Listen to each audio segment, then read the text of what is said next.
नमस्कार। निषेधाज्ञा के 17वें दिन में अपने सबके बहुत बहुत बहुत स्वागत है। आई शुभ दिन सेहो छे। आई माता जानकी के नवमी छे। आई जानकी नवमी छे तो सब गोटे के जानकी नवमी के शुभकामना से हो। आई झिमिर झिमिर पानी से पड़े छे। भिनसरे से पानी पड़ रहला के कारण से आई आशा अपेक्षा के साथ अपने सब गोटे घरे में है गरम गरम चीज़ सब खाओ, सुरक्षित रहो। तो आई हम सब शहर के अवस्था के संग संगे आई हम सब जानकी नवमी जे प्रत्येक साल मनाओल जाए छले है। आई एहि बेर कोरोना वायरस के कारण से जे समस्या भ गई तो आई हम सब इहो जाने के प्रयास करब कि जानकी नवमी कोना मनायल जते। तो चलिए उद्देश्य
अपने सब जानकी मंदिर में अखन जे दृश्य सब देखलिए अखन जानकी नवमी के मनाओल गेल है ओना कोरोना वायरस के कारण से जे सप्ताह व्यापी सब मनाओल जाए छलै एहि बेर नहीं मनाओल गेल है।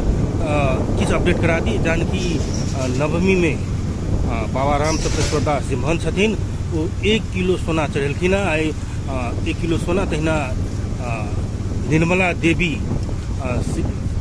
वो 250 ग्राम सोना चढ़ेलखिन 1.25 किलो सोना आप जानकी माता के शरण में पहुँच गए। ओना आई निषेधाज्ञा के बात कल जाए तो पानी अखन धरि पड़ते छे तो सड़क सुनसान देखल जा रहा है सबगोटे घरे में छे। बड़ा नीक आई सुहावन मौसम के संगे सड़क से सुहावन देखल जा रहा है कोनो नहीं क्राउड से कतौ नहीं किछ से। आजुक वीडियो में हम सब जानकी माता के जानकी नवमी मनाओल गेल के मनोरम दृश्य हम सब देखायब तो ई दृश्य देख कर अहाँ सब जरूर घरे में आनंद लेब। जानकी माता के नवमी मनाओल गेल घरे में आनंद लेब। वीडियो में लाइक शेयर आ सब्सक्राइब सेहो